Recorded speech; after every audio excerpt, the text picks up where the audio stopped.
Assalamualaikum warahmatullahi wabarakatuh. Selamat pagi untuk teman-teman yang saat ini hadir. Terima kasih atas waktu dan kesediaannya untuk datang di orasi saya hari ini. Semoga kita dalam keadaan sehat walafiat dan selalu dalam lindungan Allah Subhanahu wa taala. Amin. Pada kesempatan kali ini, saya akan membahas tentang gerakan anti kekerasan terhadap perempuan. Kekerasan pada perempuan adalah suatu tindakan yang menyakiti perempuan baik secara fisik maupun psikis. Bagaimana bentuk-bentuk kekerasan terhadap perempuan? Kekerasan pada perempuan dapat berbentuk 1. Kekerasan verbal. 2. Kekerasan psikis. 3. Kekerasan seksual. 4. Kekerasan ekonomi. Dan yang paling parah, yang paling terakhir adalah kekerasan fisik. Kekerasan pada perempuan pernah terjadi di seluruh provinsi di Indonesia, di 34 provinsi di Indonesia. Menurut temuan dalam Gerakan Komnas Perempuan, jumlah kasus kekerasan terhadap perempuan atau KTP sepanjang tahun 2020 sebesar 299.911 kasus, yang terdiri dari kasus yang ditangani oleh pertama, Pengadilan Negeri atau Pengadilan Agama sebesar 291.677 kasus. 2. Lembaga Layanan Mitra Komnas Perempuan sejumlah 8.234 kasus. Yang ketiga, Unit Pelayanan dan Rujukan atau UPR Komnas Perempuan sebanyak 2.389 kasus dengan catatan sebesar 2.134 kasus merupakan kasus berbasis gender dan 255 kasus diantaranya adalah kasus tidak berbasis gender atau memberikan informasi. Lalu, siapa saja pelaku kekerasan terhadap perempuan itu sendiri? Pelaku kekerasan bisa dari pasangan maupun bukan pasangan. Dari pasangan, pelaku merupakan suami maupun pacar dari korban. Dan yang bukan dari pasangan, pelaku merupakan teman, orang tua, maupun paman dari korban. Di Indonesia, sebanyak 1 dari 3 perempuan atau sebesar 33,4% perempuan berusia 15 hingga 64 tahun pernah mengalami kekerasan. Pada kasus rumah tangga, terjadi kekerasan sebanyak 18,3% atau 2 dari 11 wanita dengan jenis menampar 9,4%, memukul 6,2%, mendorong 4,4%, dan menendang 3,1%. Sedangkan pada kasus bukan pasangan, sekitar 23,7% perempuan berusia 15 hingga 64 tahun pernah mengalami kekerasan.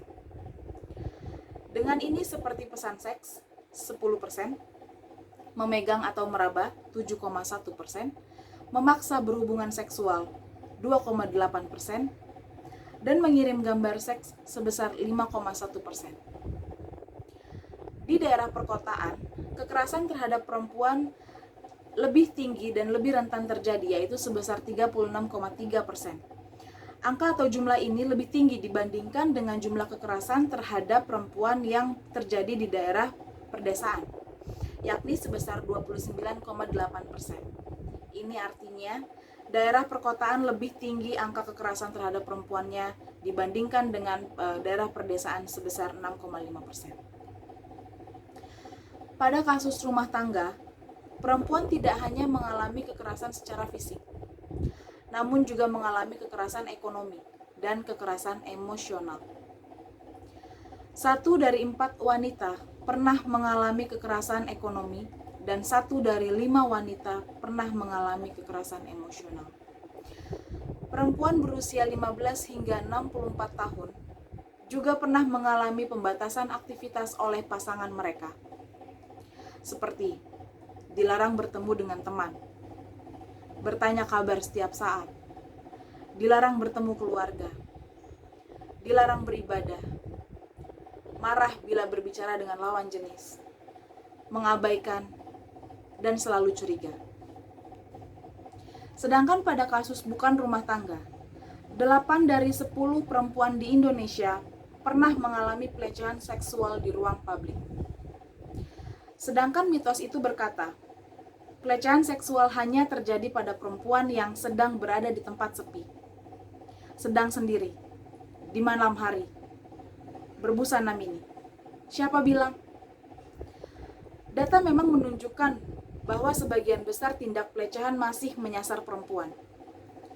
Tapi coba dengar, lokasi yang paling banyak menjadi latar terjadinya pelecehan seksual adalah jalan umum, transportasi umum, sekolah, dan kampus.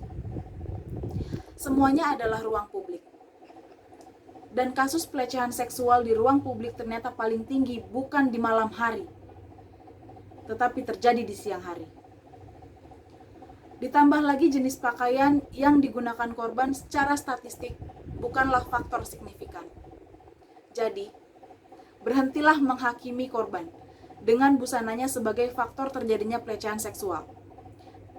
Misalnya, atau faktanya, siapapun bisa menjadi sasaran pelecehan.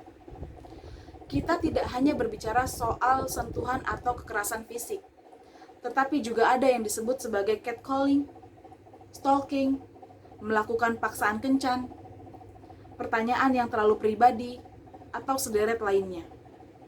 Juga pelecehan melalui komentar-komentar yang tidak senonoh atau yang tidak sepatutnya di dunia maya. Teman-teman, pelecehan seksual di ruang publik ini bukan hanya sebatas tentang berapa angka korban, tapi juga batu sandungan bagi sepak terjang perempuan. Kita perempuan jadi terbatasi ruang geraknya, diciutkan nyalinya, dipasung ekspresinya, diberatkan langkahnya, dan dibuat bertanya-tanya, apakah diri kita berharga? Ini semua terjadi di ruang publik, tempat yang seharusnya dilindungi karena tertoreh kata publik di sana. Bahkan kadang-kadang semua itu terjadi ketika di hadapan kita, sementara kita nggak tahu harus berbuat apa. Sedangkan kita di sini hanya menjelma sepasang mata yang terpaku membatu.